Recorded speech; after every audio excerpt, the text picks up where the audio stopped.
পরকীয়ায় ধরা খেয়ে সহজ স্বীকারোক্তি দিলেন প্রেমিকা। এদিকে আবার স্ত্রীকে বাপের বাড়ি পাঠিয়ে স্বামী যাচ্ছেন আরেক বিয়ে করতে।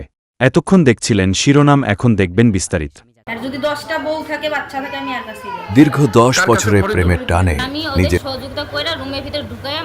স্বামী সন্তান ছেড়ে প্রেমিকের সাথে ঘর বাঁধতে চান রত্না নামের এক গৃহবধূ। পরকীয়া করতে গিয়ে প্রেমিক ফরিদুল সহ হাতে নাতে ধরা পড়ার পর স্থানীয়রা ফরিদুল ও তার সহযোগীকে গাছের সাথে বেঁধে রাখে। গৃহবধূর সাফ কথা, প্রেমিকের 10 জন স্ত্রী থাকলেও তিনি তার কাছেই যাবেন। এই চাঞ্চল্যকর ঘটনাটি এলাকায় ব্যাপক আলোচনার জন্ম দিয়েছে।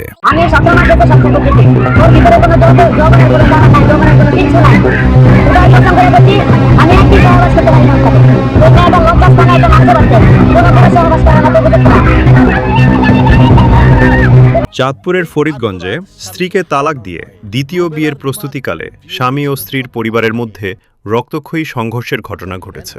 এতে অন্তত 7 জন আহত হয়েছেন। ঘটনাটি ঘটেছে উপজেলার চরমথুরা গ্রামের গাজীবাড়িতে। বর মহিউদ্দিন রোবেলের দাবি, শারীরিক অক্ষমতার কারণে তিনি তার স্ত্রী রিমা আক্তারকে আগেই আইনিভাবে তালাক দিয়েছেন। তবে রিমার অভিযোগ, তাকে না জানিয়ে এবং কোনো মীমাংসা না করেই গোপনে দ্বিতীয় বিয়ের আয়োজন করা হয়। এই খবর পেয়ে রিমার পরিবার বাধা দিতে গেলে দুপক্ষের মধ্যে মারামারি শুরু হয়।